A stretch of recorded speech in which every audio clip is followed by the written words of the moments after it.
Why have inequities persisted for so long despite years of activism, education, policy changes, and society's stated values of equity and non-discrimination? In the US, we have spent decades under the Fair Housing Act and equal employment opportunity laws, yet discrimination and injustice in housing and employment still exist. The answer, in our view, is rooted in the phenomenon of feedback. In every system in which inequity persists over time, there are feedback mechanisms which enable it to survive.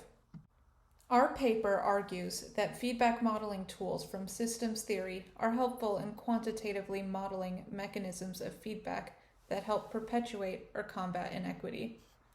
Good models help us gain more understanding of the processes maintaining the status quo and can inform policies which produce and sustain equity when deployed in the real world.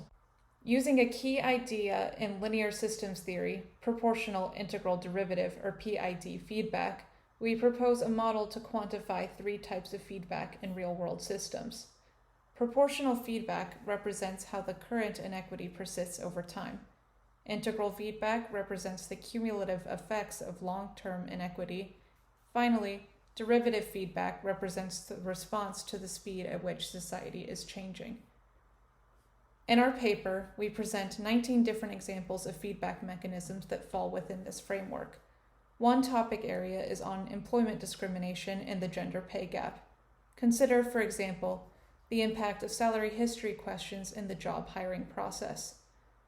Salary history is often used to determine how much a new hire should be paid.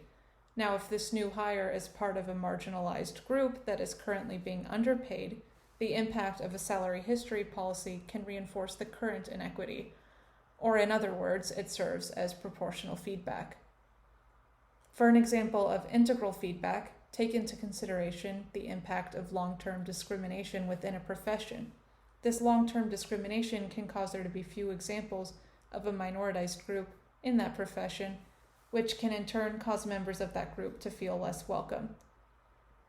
For an example of derivative feedback, we turn to the concept of occupational feminization, which is the phenomena whereas women become a higher percentage of a profession, wages in that profession tend to drop.